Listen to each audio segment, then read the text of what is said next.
Wait, am I doing it now? Am I starting now? Yeah, you're starting now. Okay. Why do I say that at the beginning of every time? Hello. Welcome to the Why Aren't You Famous podcast with your hosts, me, Ellen Cherry, and your other host, Andrew Grimm. That's me. We have coffee. We have food. Uh-huh. You're wearing your Tom Petty shirt? I am, yes. Yes, my Tom Petty shirt. I wasn't really sure what shirt I was wearing. It's funny because I listened to Tom Petty on the way out here. Oh, did you? Don't come around here no more. Oh, yeah. Give it up. Stop. Such a good song. Why isn't he famous? I don't know. Things are probably looking up for him, just like Frederick Douglass. I think 2018 is going to be the year of both Tom Petty and Frederick Douglass. I've heard a lot of good things getting about Frederick. Getting the acclaim that they deserve. He's been doing really great things, that Frederick Douglass. Tom Petty, too. Yeah, totally, truly. Like, I feel like in the market of today's intellectual thinkers, Tom Petty is definitely going to rise to the top of that pile, and Frederick Douglass is definitely going to rise to the top of the charts. Oh, man. Frederick Douglass, he's about to get a big spike in his online reading. I'm assigning his autobiography for my nice 1101 class in a couple weeks. Well, see, there you go. No, I'm just talking about his. I think he's gonna do some. Oh, man, it's too early. Maybe another 10 minutes after coffee will. Too early. Well, not too early. What time is it? It's 10:50 a.m. Yes, but I haven't had any coffee yet. Man, I got to make another pot. Okay. Because whatever. Well, this podcast is going great. It's going wonderful so far. Woo! Yeah, man. Speaking of our tour. Oh, yeah, the tour. I have to do some paperwork for Sweetwater because we have confirmed a live lunch concert at the mothership of all the music nerd gear. I'm never gonna leave. Places. I'm just gonna hide in a bathroom stall until they all go home, which I don't think they do. I think they stay open 24 hours a day. But whatever. Yes. Sorry, I got distracted. Okay, this isn't gonna work. It's not. I can't do two things at once. I can't have a cell phone on the table and also. Oh, distracted Ellen Cherry. Yes. There she is. She's got your what kind of hat is that?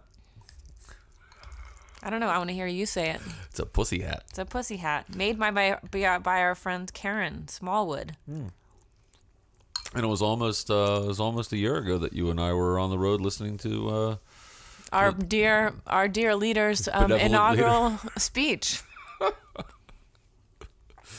I also noticed that Matt Monta didn't include me in the American Carnage tour, and I was technically on it for like 2 days. 2 days. Yeah. So what kind of patriarchal bullshit is that? You just got to get used to it, little lady. Or dumpling. I almost commented, but then I thought maybe you would rise to the challenge and defend me. That's like Brienne of Toth, but you didn't. You gotta, women can help themselves. Yeah. Yep. We can. I don't know how I'm part of the patriarchy. I'm like half a man. Are you kidding? Come on. Give me a break. Why are you half a man? I don't know. Well, I'm married. I don't have children. I don't have any of the things that, I'm not like a beefcake. I'm not some sort of stone-faced Lothario running through the streets and, hosing down girls with Coors Light and listening to Creed or Nickelback or whatever crap they listen to. What are we talking about today? We're talking about fashion and cool. Cool fashion trends. Yeah. And by the way, you are still labeling your essays as like one essay behind. This is the 13th episode. And you sent me essay number 12. And I'm like, whatever. I know it's essay 12 because you didn't write an essay. Neither of us wrote the essays for 2 weeks ago. Oh, yeah, that's so right. I think that's where that's I got coming from. mucked up. Yes. Yeah. Okay. I think. Okay, so I will skip lucky number essay 13 and go right to 14. Go right to 14, please. Okay, I will. It's like, confusing you. I'm having a hard time with it. Okay. I had to change the file names and to make sure it all fit. No, you didn't. I'm just kidding. Yeah. So how are you doing, Ellen Cherry? I'm great. I'm so wonderful. Yeah? It's 14 degrees. the new year has just brought the fulfillment of every single one of my dreams and wishes and hopes. Yeah, wow. Yeah. Yeah, it's rocking. I'm like the healthiest I've ever been. Uh-huh. Sweet potatoes are plentiful. The sweet potatoes are plentiful. Yeah. It's awesome. All right. How about you? No real major complaints that I can resolve. That's what the Dalai Lama says. If you have a problem and you can't fix it, don't worry about it. If you have a problem and you can fix it, don't worry about it. Yo, if there's a problem, I can solve it. Wasn't that Vanilla Ice? I don't know. Last night on NPR, they were talking about the bomb cyclone, and their in-between music was Ice Ice Baby. It was so funny. I love those guys. Robert Siegel's last day is today, from All Things Considered. No. Yep, he's retiring after 30 years. See you, Bob. It's Robert. See you, Robert Siegel. You know, the matriarchy can't take male names away from her. Okay, So, the matriarchy. what's going on with the bomb cyclone? Because all it did here in Maryland is just make it really super cold. Yeah, I mean, it destroyed everybody else. Sweet. So there's like land available. Not yet. Like people have just been washed out to sea. Yes. Well, no, they had flooding in Boston. Oh no. Yeah, ice and flooding and stuff like that, and I haven't been paying attention to that. yeah, news. no, it's been really bad, and now like today, I mean, Kind today, of in a fragile mental state, and I felt like as an animal dealing with like actually important things like what is happening in the natural world was just simply too much for me to handle. Huh? Okay, fair enough. So I was like, I don't even want to know. Well, it's supposed to be 2 degrees tomorrow. 2? 2 degrees. Hey, I am indoors. I'm living indoors. I'm That's indoors right now, and I can sleep in an indoor house tonight. So that is good. That's right. Those are good things. These are the things we're thankful for. Yes. How are your sweet potatoes? Meh. Meh. Could use Prozac. Is that Homer was when Homer got Well, lithium might help. Yeah, when Homer was accused for sexual harassment, he was Every episode of our podcast, you quote The Simpsons. well. It's a great show. Well, he was making he was like, all I have left is this homemade Prozac, and he's Cat hair. Oh, good. Well, that's good luck. And so he's stirring this bowl and he says, "How is it? Needs more ice cream." He's stirring a bowl of Prozac. Yeah, well, he's making homemade Prozac. Needs more ice cream. Needs more ice cream. Okay, so all right. We're talking about trends. We're talking about cool. We're talking about fashion. Yeah, why didn't we call this podcast Why Aren't You Cool? Ellen Cherry, are you cool? No, I'm not cool. Why not? How do you know? I think coolness is because I'm too intense to be cool. I'm too intense to be cool. I'm wow. too earnest. Too tense to be cool. Dun, dun, dun. Isn't that what Huey Lewis sang? Oh, it's hip to be square. Hip to be square. It's hip to be square. Yes. God, I hate that guy. Don't hate him. It's a good song. Come on. It's not a good song. What? Are you even? That's a well-written song. Oh my! I'm turning off your microphone. I can read your essay over there. You left the words out. Oh. So No sneak peeks. I'm not taking a sneak peek. I just saw the word cool. You know, that's the whole thing. So the question that you posed was, patriarchy's all "Are sneaky." I cool?" Yeah, are you cool? And you said no. I'm too intense to be cool. And then I think to be a cool person, you have to be able to go with the flow more. And I definitely have an I don't have the ability to. But who's flow? The world's flow. I don't know what that means. Like just being able to just sort of like, oh, this is happening now. Cool. Well, no, isn't that just acquiescence? I don't know. Isn't that just yielding? Being cool is something. No, because when we're talking about being cool, it's not like accepting something. I mean, I guess part of cool is acceptance, but if I'm asking you if you're cool, you know, I'm not asking you like, hey man, are you cool? Yeah, no, I'm totally cool. Or am I asking you cool? Like you're like, am I fashionable and trendy? I don't feel that I am. I honestly don't feel that I am because I feel like... Are you kidding? Look at you. Look at this. Ladies and gentlemen, dear wireless radio listeners, if you could only see what Ellen Cherry is wearing right now. Let me describe it for you. It's the same sweater she's been wearing for the past 3 months. No, probably a year and a half. Okay, well, I don't see you as often then as I do now. So can I interject here? You certainly can. I saw an acquaintance out at the club a couple nights ago, and she said, "Oh, I recognize you from that seminar we did together because of your sweater." And I said, "That's because this is my only sweater." Wow. I wear the sweater every day. Okay, you do. Continue. I like the sweater. Cost me $20 at the Buffalo Exchange in Chicago. Whoa. Was that when we were out on tour in Chicago?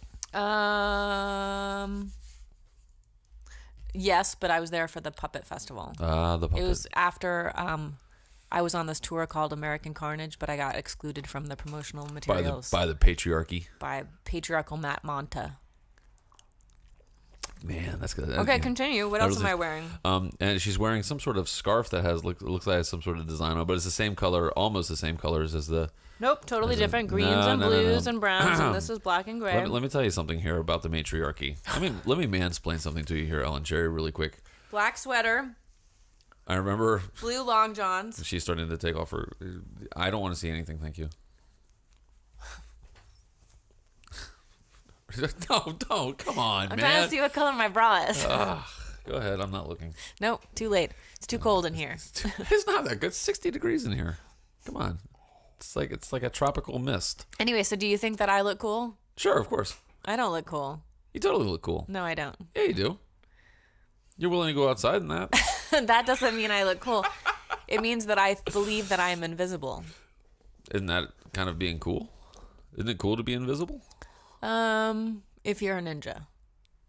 Mm-hmm. Or doing illegal things. Huh. Okay. A lot of people in Fells Point, when they get really drunk, they believe they're invisible. They think that's really cool. Fells Point is a neighborhood in Baltimore City where there are a lot of people who drink, and they sometimes do it inside in bars. There's a lot of bars there. A lot of bars, a lot of dudes like, yo, bro, blah, blah, blah, blah, blah, blah, blah, blah, blah. If you can see my face, ladies You're and gentlemen. cool. I'm not cool. There's nothing cool about my outfit. Well, I knew you were wearing your Tom Petty. My Tom Petty is not stupid. It's not t-shirt. Stupid t-shirt underneath a brown corduroy shirt, which I've... It's kind of a black corduroy, but... I've not seen a corduroy shirt before. What? I've seen a corduroy like Have over... you been living on Mars? I wish, man. Is that possible yet? No, it'll never be. Not in our lifetime. Why not? Only the rich will go there. Only the poor will live on Earth. I don't even want to live on Mars. There's no beaches. What? I don't want to live on Mars because there's no beaches. You're not even a beach person. Have you met me? If I could go and live on the beach for the rest of my life, I would. Huh. I am actually in hell right now because it is 9 degrees in Baltimore. Wow. This is a hellish state of mind. It's so depressing and terrible. Yeah. And I was just, at one point I was like, maybe I'll live in Maine. And I was actually thinking about going up there. And I'm going to try to go up there maybe in a couple weeks just to see what the winter is like. But then after being outside today. Yeah, but it's pretty cold. Oh, are you saying Maryland is not pretty when it's cold? Yes, that is what I'm saying. Kidding? Look at my backyard. Yeah, that's not beautiful. That's the most beautiful thing I've ever seen. Oh my goodness, ladies and gentlemen, it is a panoramic view of colorful vistas, verdant valleys. I see 2 Honda Fits, a van, 3 bags of trash, a barbecue, some target practice from your neighbor. Some rats with fuzzy tails called squirrels. Oh, speaking of rats. Oh boy. They're cute little cousins, the mice. I was vacuuming in my studio space. Did I already tell you this? Yeah, but the listeners haven't heard it yet. So I have a hand vac, and I was vacuuming the studio space that's connected to my apartment. And I thought, oh, there's a leaf that fell off, a leaf that fell off a plant that I have in there. And so I just like reached down to suck it up, and it didn't get sucked into it just got stuck to the end of the vacuum, and I lifted it up and looked at it. It was a little mouse corpse. Mouse corpse. That's a good name for a band. Mouse corpse. And I was like, jeez. jeez. Jeez, little guy. So anyway. So you just put him back where you found him? You don't want to disturb the bones of the dead. No, I just left it. I was like, here's where I am. Let's listen to your essay. Are you first or am I first this week? Well, I think you're first this week. Oh, God. Hey, God. I mean, I can go first. That's fine. No, let's get it over with. Okay, let's get it over with. All right. It's your essay is much shorter than mine. Yeah, it's short for a reason. Oh, okay. I gotcha. All right, we're going to listen to yours. Here we go. In June this past year, I got invited to a dinner event with Jack Antonoff, who was the lead guitarist in a band called Fun that had a hit song called We Are Young that was released in 2012. The dinner was nice enough, and Jack seems like a cool guy, very busy and interested in producing pop music. He told us about how after that song won a Grammy, that some doors opened up for him, and he now finds himself co-writing with Taylor Swift and St. Vincent, as well as continuing his own original music with The Bleachers. His advice to the small, gathered crowd was that the best thing we could do as songwriters and music makers was not to think of our work as too precious, and to let other people, quote, fuck with it, because it would make it better. Those are his words. I remember the We Are Young song when it came out because it features one of my favorite pop stars of late, Janelle Monáe, who is a creative and ingenious singer, writer, and performer, but her amazing spirit does not shine in this track, and her luminous vocal presence is barely audible. In my humble opinion, the song We Are Young is derivative and feels more like 2 or 3 songs that just sort of got slapped together accidentally, but it does feature something that I like to call the shouting section. This is a part of a song that is written, intentionally or unintentionally, for listeners to quickly learn the simple melody and the words to be shouted all together, and typically I think people would think of it more of as an anthem. This is a part of a song that is written, either intentionally or unintentionally, for listeners to quickly learn the simple melody and the words to be shouted all together, and typically I think people would think of it as more of the anthem section of a song. It's less a full-formed thought or even a progression of the narrative of a song, and more just words mashed together that can be shouted. Do I sound sarcastic? I think it's because I'm probably a little jealous that I seem to be incapable of thinking this way, and so I will likely never write a song with an anthem in it. And logically, at least in my logic, this means I'll likely never have a Grammy-winning hit song that hundreds of thousands of people will sing with me and back at me in a stadium show. Oh well. But back to 2012. I remember that year of pop music feeling like every song on mainstream delivery devices like YouTube or even commercial radio featured songs that had this anthem shouting thing. So I looked it up in a very casual Google search of the top songs of 2012. And yes, there were the Lumineers, who also had a hit with the unfortunately titled Ho Hey song that year. I guess we should feel lucky that the words weren't reversed. I also guess that 2 songs on the top 100 songs on the Billboard year-end charts does not a trend make, but I just really remember that year being the one of the chant, that there was always a lot of this mindless shouting thing going on in pop songs, and I remember feeling annoyed about it. The lyrics in Ho Hey are completely bonkers and nonsensical. The lyrics to We Are Young read like a drunken idiot late-night texting to an ex-lover, but not like in a clever or even touching I'ma win you back kind of way. Another song that was released that year is Kendrick Lamar's Swimming Pools Drank. And yes, it does have a chant-like chorus at the beginning, and the music isn't necessarily the most interesting of his work that I've heard, but the meaning of the song is so poignant and beautiful and meaningful that it deserves awards and accolades and Grammys, and for some reason, it just seems so much more valuable than this blasé shouting anthem chart toppers. Also, when researching stuff for this essay, I was reminded that Whitney Houston died in 2012. I don't know how that relates to this topic, but it was nice to think about her again and how much her music meant to me. I want to dance with somebody.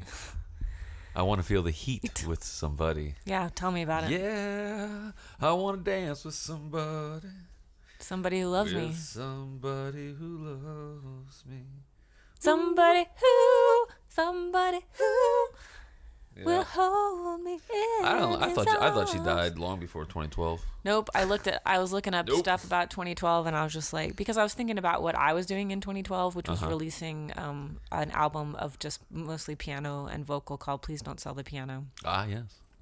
Which doesn't have any shouting or chants or anthems in it at all. That's why it's a loser record, right? And That's so right. I just remember thinking like that. I mean, the subject of our topics. Our essay topic this time was cool fashion trend, which is open to interpretation. So I was like, well, what are the trends that I think that I have not been able to participate in? And Sure. it's sort of like this. And have you listened to that Ho Hey song by the Lumineers? You couldn't escape it for a little while. That's what I mean. Like, I remember hearing it and not wanting to hear it. And then somebody, cover musician friends were like, oh, this is the most popular wedding song. And it's... Well, was it, I belong to you, you belong to me, you're my sweetheart. Yeah. Hey, oh, yeah. Let's go. Yeah. Yeah, but not as cool as the Ramones, no. Which, they made it cool. But the Lumineers, and it's not that... Like, everyone can have an opinion about the music they like. That music doesn't appeal to me, but I was wondering why it just seemed like every song around those years Sounded like that. Sounded like this, like, and then the crowd would be doing it at the same time. And I just thought, this is just lazy writing. Uh-huh. You know? Yep. And that's what that We Are Young song made me think of, because it has... Wasn't that the Pat Benatar? We are young, heartache to heartache. No, that's Love Is a Battlefield. Oh, sorry. That's a much, much, much, much superior song that has structure and storytelling and good writing, and it's musically interesting. And the We Are Young song, I guess you could make an argument for it's musically interesting, but it's not literally. It seems to me, I'm not a musicologist, but the slapdash sort of putting together of an operatic song with a pop song with a... I don't know. It's not a good song to me, and it won a Grammy. Well, the Grammys don't mean anything. Well, no, I mean, it means commercial success. Yeah. That's a measure of commercial success. It's like salesperson of the year or employee of the month. Yeah. So, and occasionally the Grammys do actually reward art and talent. I mean, sometimes there's that intersection of those things, but that year definitely not. That was definitely just the recognition of like this song. But then I read the comments on the YouTube for the official video, and people were just like, "Oh, this is the soundtrack for this, my life of this second." I was just like, "Oh God, you deserve better. You deserve better." No, they don't. And I am saying this too. I'm not a fan of fun. Generally, I am a fan of fun and joy, and I would like to have more of it in my life. But the band Fun, I don't know their music at all. And even after meeting Jack, like I said, he seems like a nice guy, working really hard, using his talent and creativity. No, not for evil. Just, I mean, maybe because I think he did produce Taylor Swift. He produced her "Look What You Made Me Do" song. Really? That was his co-write. Yeah. Wow. Which is another just not. I think my criticism of that is that it's not even a song. It's just sort of like speaking. And it's a diary entry. It is which could be interesting. I mean, Joni Mitchell did that in a much more creative, artistic way, which is very confessional. But so anyway, that was my essay. All right. Which I was gonna bring up my own album in the essay, but I thought maybe we would talk about it, and I was just like, oh, this is interesting that I was absolutely not doing anything that they were doing, anything that would be considered trendy, you know. Well, in 2012, June Star's record "Slow Dance" came out in 2012. That's a good one. Thank you very much. I like that record. I think it's a really good record, and not one pop music trope in it. It is what it is. It's like it's got Undertow on it, which is a good tune or whatever. But I mean, it's like, but it's the aesthetics, or it's like this. Well, this is the record that I wanted to make. Yeah. And this is not. I don't write songs to get played on the radio. I'm not interested in that. If the radio wants to play my songs, hey, that's great. Yeah. But you know what? It's the furthest thing from my mind. In fact, I'm starting to get the press stuff together for the record in April, and I was looking through it. I was like, well, I mean, this one's a little radio friendly, or this one's a little radio friendly. Okay, great. Like, what are your singles? Yeah, and I the process of writing them was never, oh, this is going to be huge. It's like, oh, this is really cool. I really like this. I believe this, or this is authentic, or... Well, you and I have both made choices not to go to be a part of a songwriting publishing house and write songs for other performers, and we were writing it for ourselves. I don't have time for that. I literally do not have time for any of that stuff. That's ridiculousness. I think it's ridiculous. I anybody who does the whole song, like, oh, I'm a songwriter for other people. Carole King did that. Good for her. You know how many Carole King albums I have? 0. That's right. She has some pretty good albums. Well, yeah, but she put out her own records. She did after writing. Tapestry? Isn't that like her big, everybody should listen to that or kill themselves? It's a beautiful record. It's like the Beatles of matriarchy. Yeah, I'm gonna bring that for you. You don't need to bring that for me. No, it's a really good. I am not gonna listen to it. We should listen to it. It has a lot of minor 7 chords in it. I don't really give a shit about that stuff. But I think I think you're absolutely right about the trends, and I really like the mention in your essay where he's like, oh, you want to have other people fuck with your shit. It's like, well, do you? Is that because because he knew that what he was writing was weak as shit and needed 4 other people to come in and muck it up? Is that what he needed? Like, I don't think that's what he was saying. I think what he was saying is don't hold on to... Let me clarify, because in the context of co-writing, which I think that you could probably agree, I don't know how many co-writes you've done. We've done like one. One. Was it with me? Yeah, that's it. I've done more co-writing than you, that you do have to have... You have to let go of ideas. You have to say, like, this isn't the... Like, if I have some great idea and it doesn't get put into the song, then that is still mine to have for another song. But to let go of... I'm agreeing with you, but I also am saying that in the context of co-writing... Right.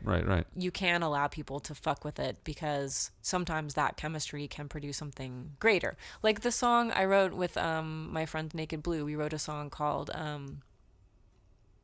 Passing Seasons, and like that song I definitely feel like with the 3 of us writing it together became a really nice pop song because of all the different sensibilities we were bringing to it, including some of the lines that I put in there that I feel like were definitely Ellen Cherry lines, whereas Jen and Scott, who have been writing together for decades, have their formula of writing songs that are, and I was able to to put a little bit of my influence into that and to be a part of what they were doing. So that was like... But I don't know if I would consider that fucking with my shit. Yeah, to me, like, I think, like, being a good editor of stuff. Like, last time you had that song, we talked about it, whatever, and you asked me my advice on a couple of the verses or whatever. Oh, yeah. And I said, oh, no, cut that out. No, change that, blah, blah, blah. But it wasn't like, change that because it's bad. It was all about, editing it for a minimalist, like, the less is more aesthetic. Not that you were overreaching, because you weren't. You certainly weren't. But, there's also a general feel, I think, that happens with words. And I've experienced that working with Katie Field for the last couple months, is that she'll go off and practice the songs on her own because she wants to know them or whatever. And then she'll come back. She's like, well, I was kind of singing it this way. And I'm like, wow, well, that's great. I'm glad you're singing it that way, but what does that mean? She's like, well, I don't know. Don't you think that line's better? and all she's really done is like, I mean, she'll eliminate a word. She does exactly what I do, which is just I'm always eliminating words. I'm never adding words. I'm always taking sculpting. Stuff away. You're taking stuff away. Yeah. So I've learned to kind of. I mean, I joke with her about it, and I'm like, oh, okay, well, I guess it's your song or whatever. But it's I don't know. I don't know what that has to do with being cool or anything like that. But you got to be cool when it comes to that. I guess you'd have to be cool. I think I didn't think about coolness or fashion. What I was thinking about was the idea of hearing a trend. Yeah, sure. And seeing everyone participate in it. And that I'm in the pop music business. I mean, I'm No, in you're this. not. I'm in the folk songwriting business, I guess. Yeah, that's true. I'm not in the You're pop not. music You're not in the business. pop music. I've always considered myself a pop songwriter, though, but I guess I'm not. I guess I'm a confessional you're an story. unpop, Yeah. Unpop song. You pop. Up. A pop. A pop. Not to be confused with K-pop. That's right. Yeah. Well, and if you look at that trend, it's also the same trend you find in modern contemporary pop country. They're doing all these anthemic, which is like they're the dumbest fucking things you've ever heard. Yeah, because you don't even have to write words for that. Well, yeah, don't even get me started. That's like what's that jerk from the Red Hot Chili Peppers? Rumskum skilly lump skilly lump doo yabba yabba dabba doo. It's like, dude, come on, man. Just write the damn lyrics, you know? Ning ning dong ning ning ning dong nang ning ning nang. That's from Soul to Squeeze. You know, it's terrible. But the whole deal with, I think, the anthemic thing in country music, at least as far as I can tell, is because they are written specifically to be played at the concert. So the entire crowd, the only reason it exists in the song is to give a moment where they let the crowd sing it. And so then the crowd feels like, well, I'm a part of this whole thing. It's like, oh my God, it doesn't mean anything. Well, maybe it does. It might mean something to them. I guess, well, the meaning that they're assigning to it is that there's a oneness and unity. And so that's what I was talking about too. Like there's a little bit of jealousy that I won't necessarily have that. Because the only song that I've ever written that I feel like other people sing along is this one about the Titanic sinking. Oh, I sang along with that one. Yeah, you have. Well, I was on stage with you. I had no choice. You didn't. I was forced. I was forced to sing that song. In chains. Yeah, so, well. Let's listen to your essay. Okay, my essay. Get ready. I'm ready. Okay, here we go.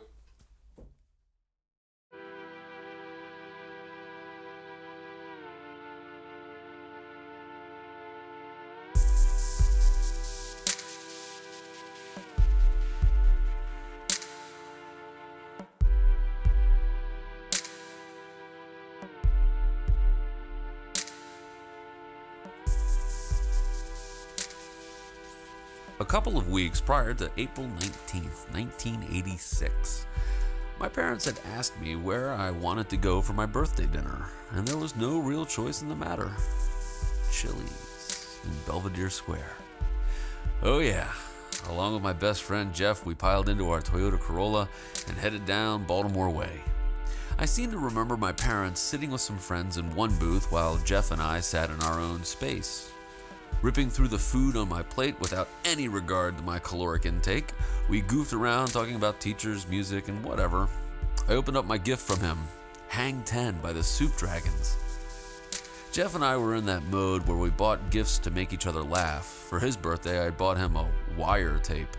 At 13 and 14, we tried to listen to what Wire was trying to do, and we both fell asleep immediately.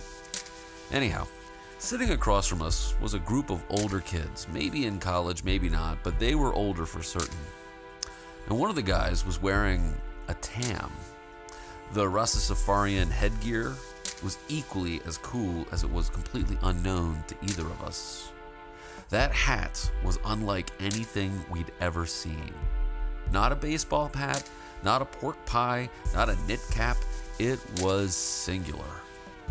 It wasn't a statement, but a declaration, kind of like Sailor Ripley from Wild at Heart. Did I ever tell you that this here jacket represents my symbol of individuality and my belief in personal freedom? I'm not saying that at that moment I became my own man, far from it, but I did try to envision myself wearing that hat, stunning the kids at Bel Air Senior High School, becoming an object of cool.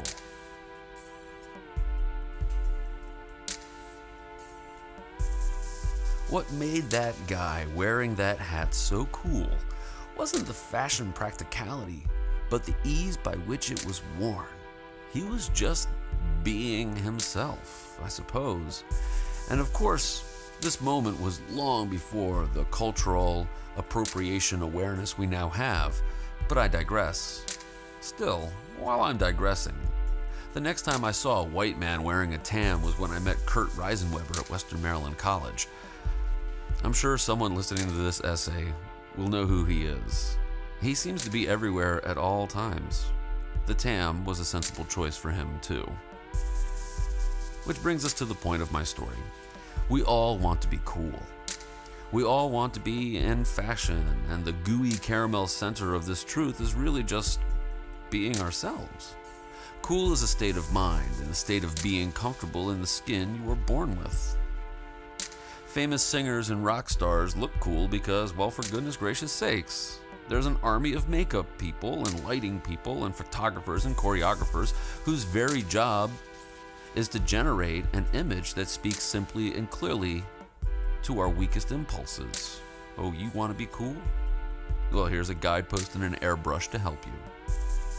Whether it's Kylie Jenner's line of cosmetics or P. Diddy, Puff, Poppy, Sean, John, Brother Love, Combs' line of fashion. Well, that shit ain't altruistic. It's opportunistic.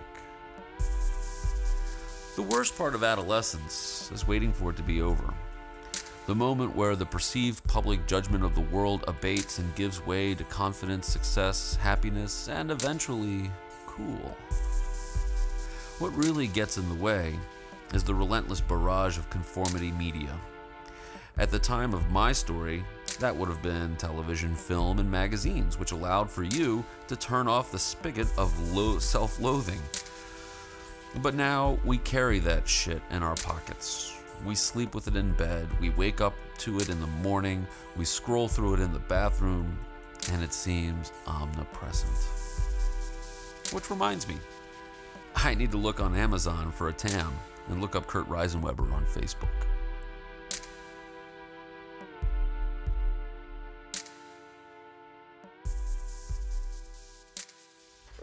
Reisenweber. Yeah, good old Kurt Reisenweber, man.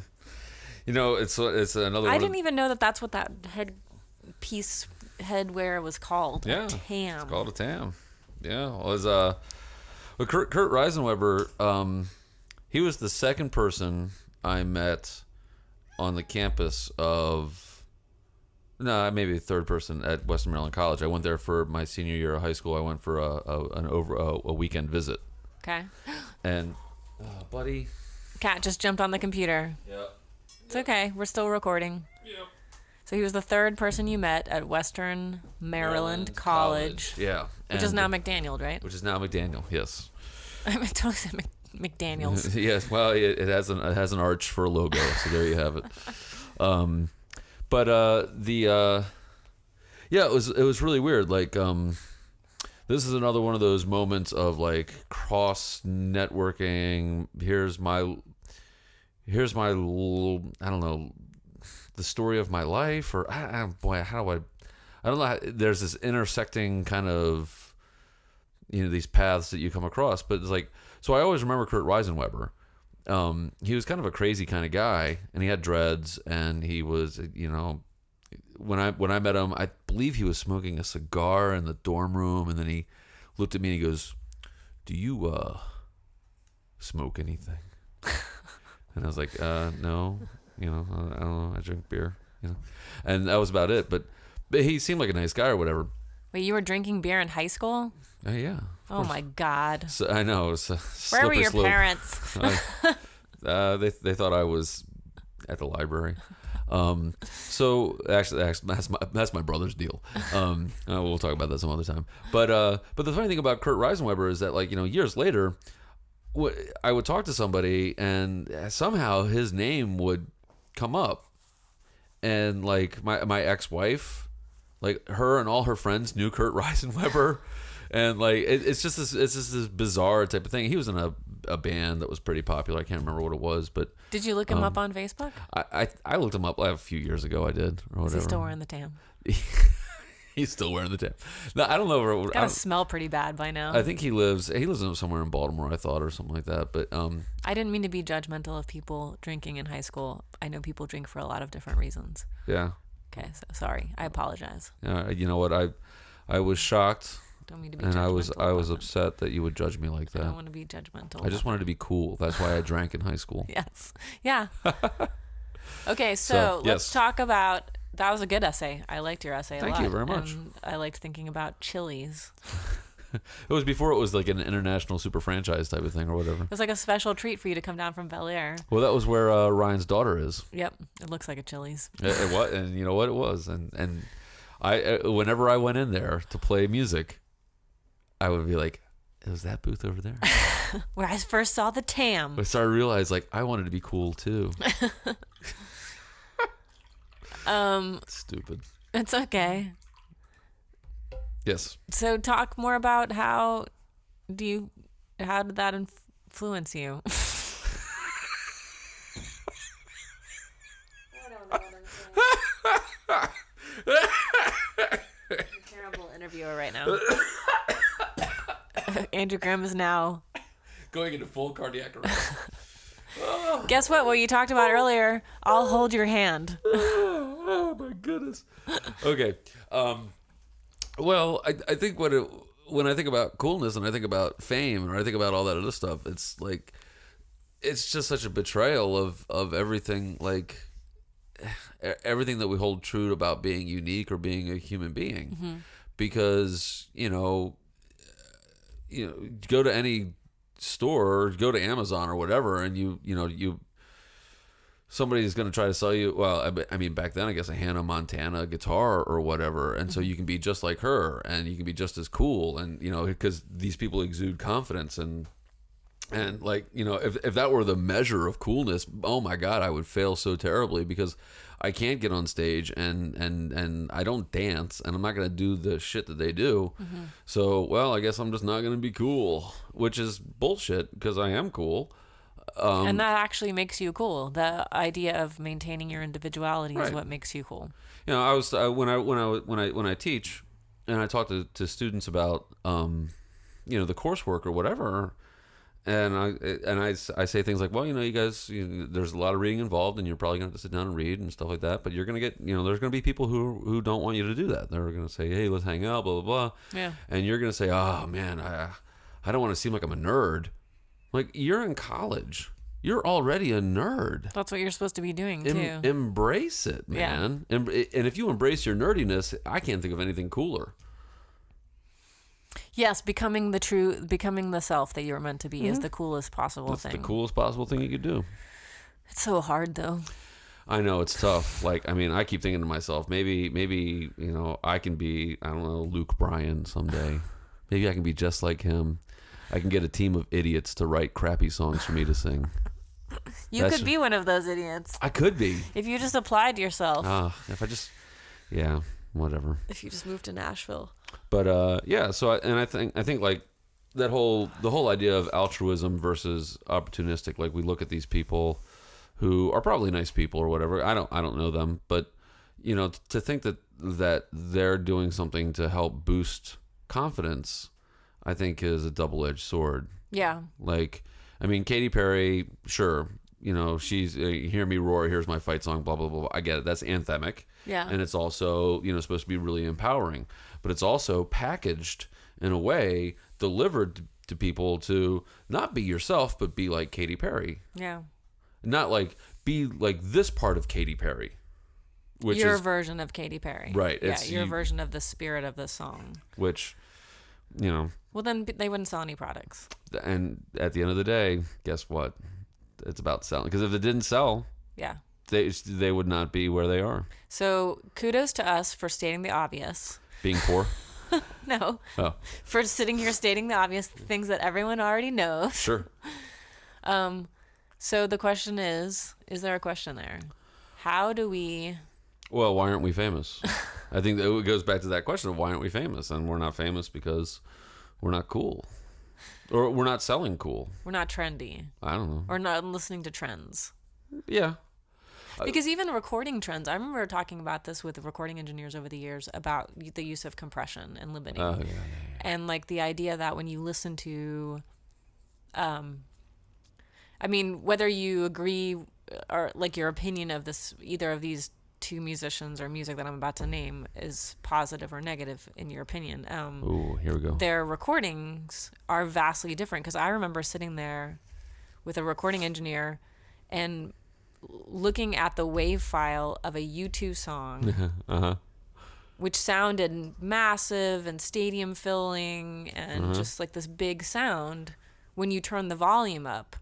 But then looking at this, a wave file of a John Mayer song, which was like super fat wave file and very compressed and loud, but very, like different, not sounding as wide and as open and as big as the U2 track because of compression and limiting, and that trend in recording had started to pull out the dynamic range. And then it definitely, I feel like over the last 10 years of listening to music has really... Well, the trend also, like the digital trends, I mean, this is something that we have to sort of counter in our own business. So it's like, how do you record for the fact that you're listening to your music through monitors that have, it looks like 5 or 6 inch speakers? Yeah, you know? they're 5-inch speakers. But like, and my monitors are probably a little bit bigger, 7 to 8 inches. Oh, yeah. Well, do they work? They do work. Okay. But most people are listening to music on Earbuds. Shitty earbuds. Which are like... From the dollar store. Yeah. Which are no bass response, no dynamic range at all. And so... Or they're listening on their laptop speakers. Yeah. It's like, oh, God. So how do you mix for that? Because I'm not a recording engineer. And I mean, I am attempting to be, but I'm not an experienced recording engineer. And even experienced recording engineers, there's like... I don't know. It's that trend to me is sort of damaging to the sounds that we're recording because everything starts to sound really the same. Yeah, there's a sameness to it, and there's also that idea like the Beats headphones, which are terrible headphones. Yeah, they're just junk, but they're cool looking. So they are cool looking because so and so endorsed them, and Dr. Dre's like, yeah, this is all I ever listen. I'm like, I'm sure that's what you're listening to, dude. No, he's not. He's listening to open-eared. Open ear, AKG, like 720s or whatever. I mean, those are like, there's some really, or 270s, but there's some really great, like, I mix my stuff for how I think it should hear through what I have. Yeah. I don't, you know what? Sometimes I hear it on other things. I'm like, ew. Yeah, like the recording I've been doing for my subscription service the last week. Like I'm recording and speaking of engineers, there's Scott Smith calling me. I've been recording and listening just through headphones. And when I pulled into the car yesterday, I was like, oh my God, this is so mid-rangey. Well, and I listened to yours, the first one you posted. Like on your phone or something. No, I played it. I was joking around, but I then listened to it in my car through my car speakers. Yes, through your new Bluetooth. Yeah, my new Bluetooth. In your Fit, your Honda Fit. My Honda Link. Well, my cousin Donnie, he hooked me up with a pair of spinner hubcaps on it. Well, the I got to check myself to get out of that. I know. Get out of that personality. Because the only person that can save you now is you, because I don't remember the safe word. Well, Donnie, man, Ricky, he's like Bobby, Blair, ambulance. It's a name, but it ain't a person. Oh, it's a name, Isabella Mercedes. No, it's not Isabella Mercedes. But I thought it sounded good, and like so I was like oh yeah, and whenever I hear, and it might be just a stigma of like the self-produced artist, but whenever I hear somebody else's stuff, usually I'm like, God, that sounds so good. Why doesn't mine sound like that? And then when people hear my stuff, they're like, wow, that sounds so good. I'm like, are you kidding? It's terrible, But I don't know. It's because we spend a lot of time with it or whatever. Yeah, you're close to the painting. But it's hard to see the full scope of it. Oh, look at you. When you're so close to the painting that you can't see anything. No, it's true. Like because I think the 2 tracks that I posted this week are basically demo versions, but yeah, that's what I post. They're fine, but then I listen to them in comparison to tracks that I've recorded in a professional studio with a professional recording engineer, and the difference is a pro studio. A pro studio, yes. Yeah. Why? What did I say? Well, no, you said professional. I'm like, yeah. Oh, you need you. I could save myself the professional part of the word. Just say it's a pro recording studio. Total pro. That Pros there before is, hose. There's a slight. I'm sorry. Go ahead. There's a slight there's not this massive difference that I used to hear, but there is something sparkly and different that they are doing, that they have better tools, they have better ears, they have more experience. Yeah. That I don't have. And so that's why you would hire a professional to do that. But back to also the, there was something that you mentioned. We were talking about so to return to coolness. Yes. I was thinking about Kendrick Lamar again, because he has this song called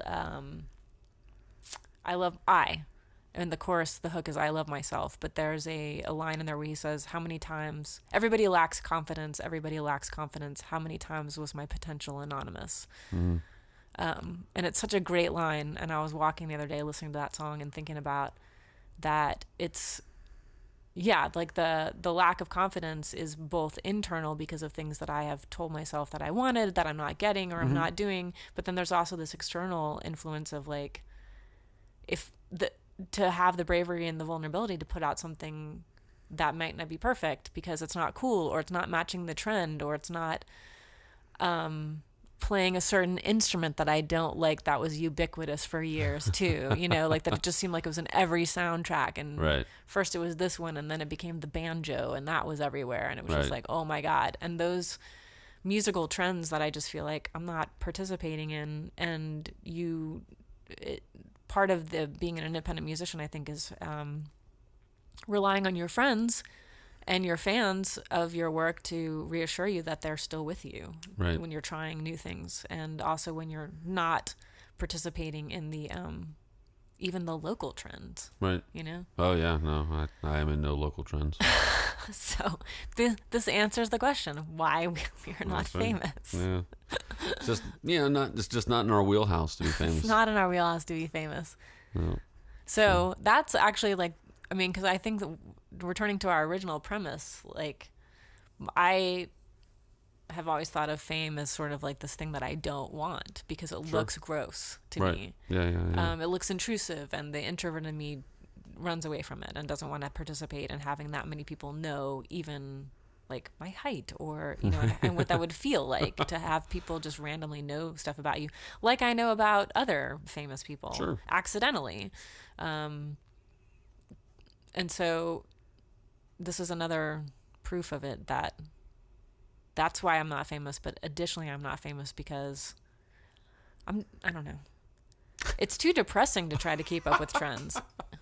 Sure. Well, I mean, the only reason I would really even want to pay attention to those things is because I would want to avoid them.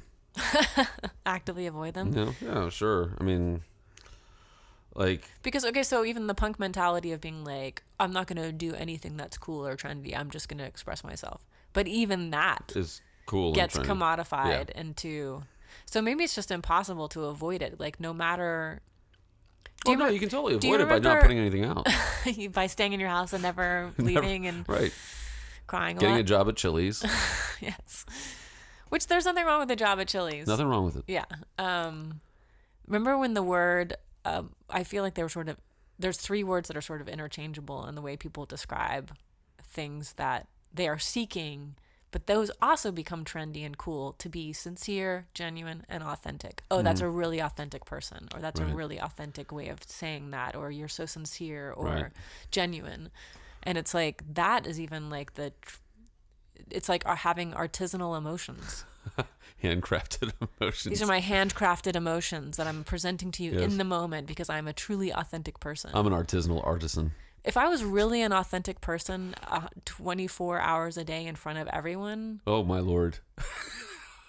No one would ever talk to me again. And it's not because I'm mean.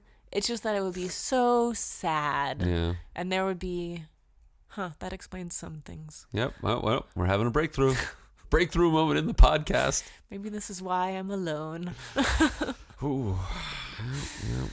Well, there are a lot of things. So I'm not only going to not be famous, but I will always be alone. Oh, boy. Okay, good. Why don't you have some sweet potatoes? Okay. Help yourself. Just there you go. Num num num. I have to remember to eat. Num num num.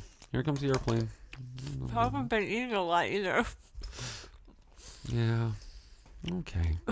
Well, we're going to go ahead and transition then to the song, the bands of this week. There was some debate as to what we're going to do, and I wanted to use Little Pink, which is Mary Battiata out of Northern Virginia. I could not find... I have a copy of her new record. Sorry, Mary. It's somewhere in my house, but I have to find it. Okay. So I opted for a second choice, which is a little self-serving for me, but it's Kevin Johnson and the Linemen. Okay. Which is now just the Linemen. Kevin Johnson's still in the band, but they're just going by the Linemen. And we're playing, June Star is playing a show with them on January 25th at the Wind-Up Space. So come on out. So come on out to that. Now the song we're going to hear is called Written on My Heart. It was written by Scott McKnight, who's in the band as well. And I think I know Scott. Yeah, Scott's a really good guy. He was in Last Train Home.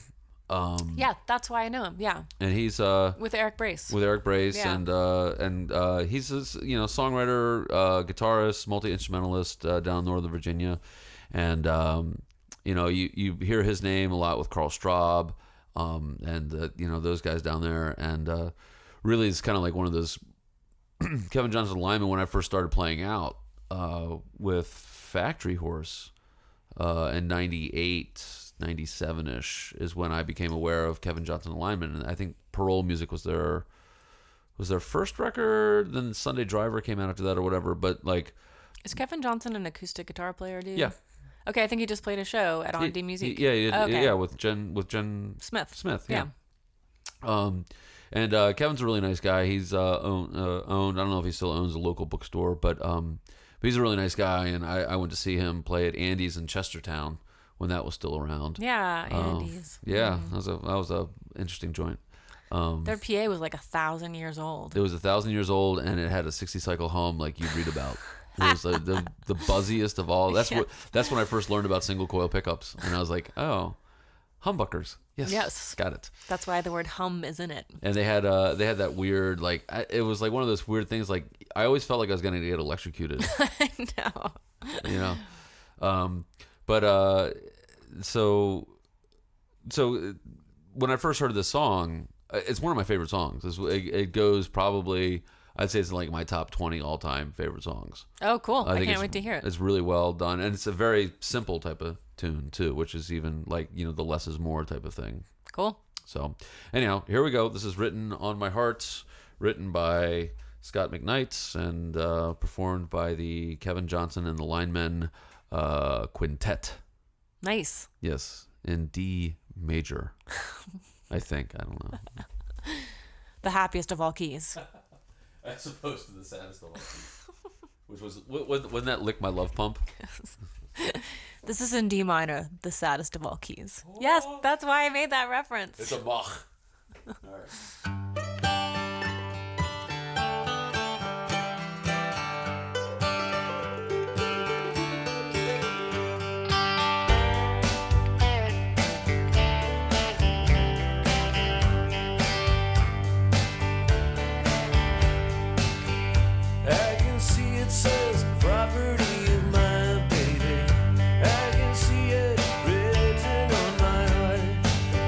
See it every day. I don't need an say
That's a nice song. I like that a lot. Yeah, isn't that good?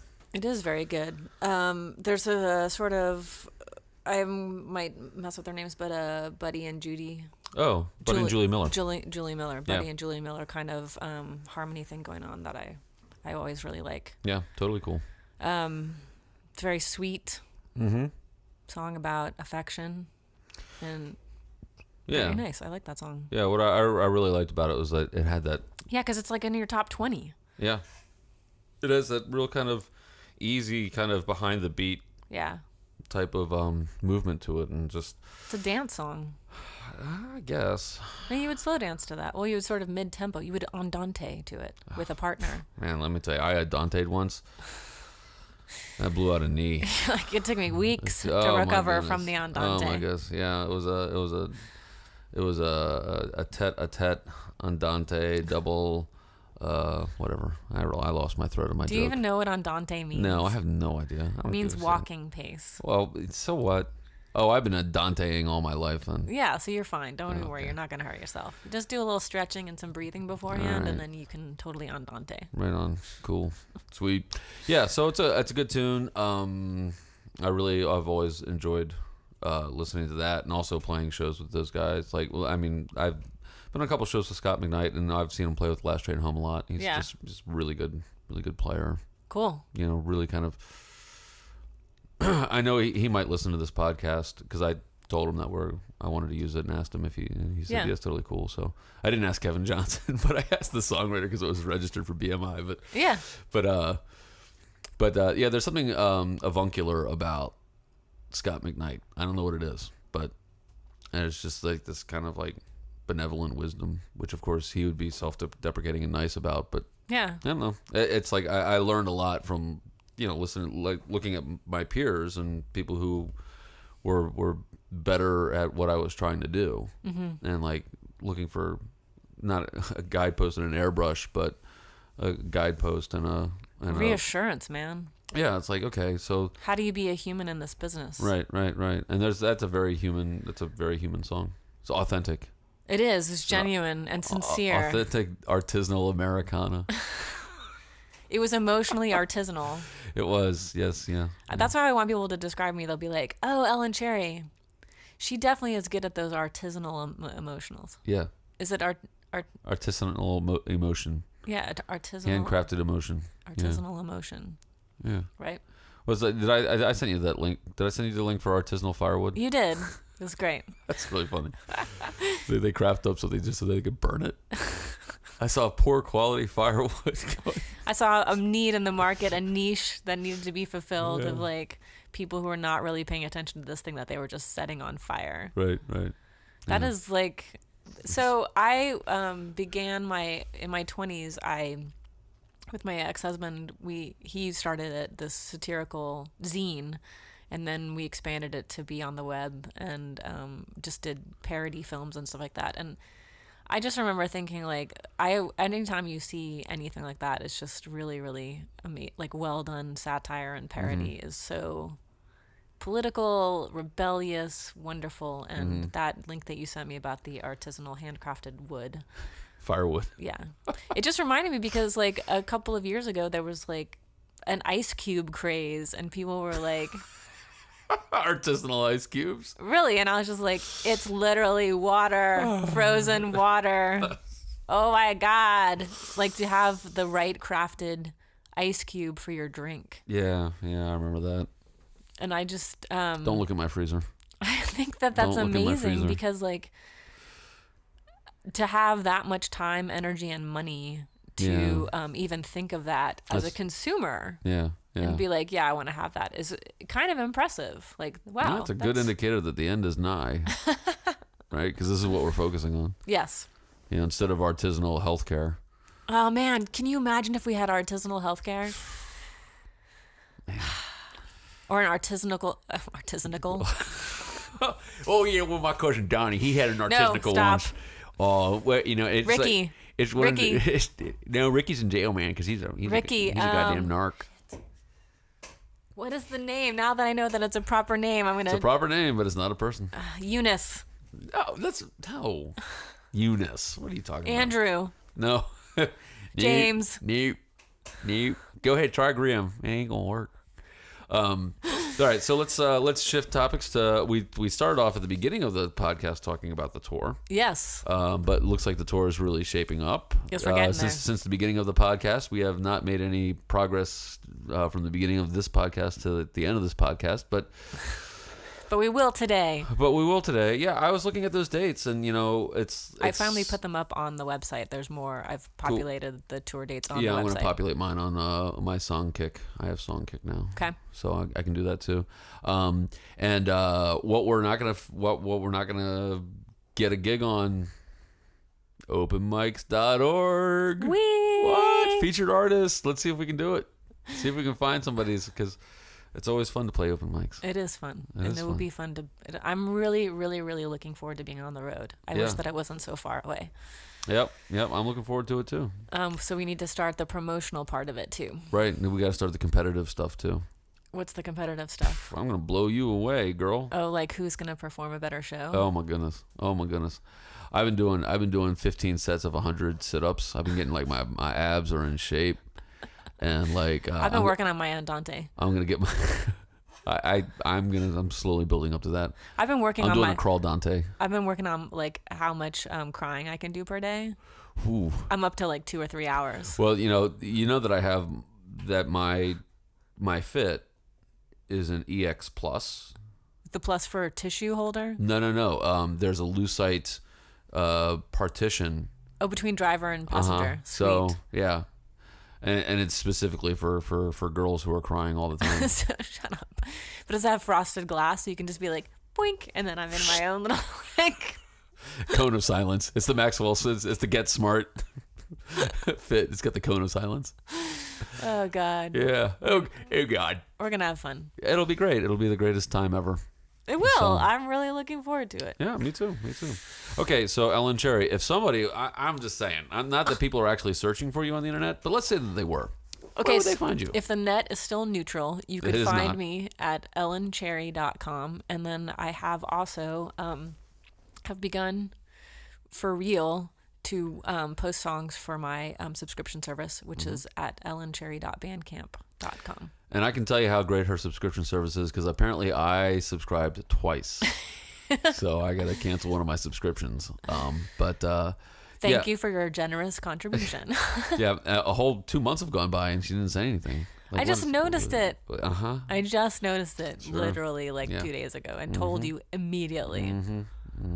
I told you immediately. Well, I'll just have to take your word for it. Okay. You can find my stuff at junestar.com, junestar.com, or you can also go to junestar.bandcamp.com, which is where I have my subscription service. There's 52 original songs from last year's subscription. They go from July to June, or July to July is how I do it. It's usually kind of like a school type of thing.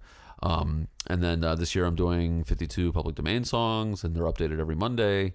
And all my stuff, everything that I've put out except for that one record that Ellen Cherry still hasn't listened to, which I'm glad that she hasn't listened to because it's terrible. I've listened to it. Oh, you didn't listen to it, did you? I've listened to it. It's terrible. She didn't say I'm listening. I'm a little bit delayed on the written piece that I had promised, but it is coming. Did you listen to all the stuff? I have listened to a lot. You've listened to a lot of June Star. Yeah. It's pretty terrible. It's not terrible at all. So all that stuff Maybe is there. That's why I've been crying so much. I don't know. I would cry. Maybe I should stop listening to June Star music. Yeah. Maybe I should be listening to more fun and Katy Perry. Lumineers. More Lumineers, man. Yeah. Actually, we should do a Lumineers tribute, but all in minor chords. We call it Glumineers.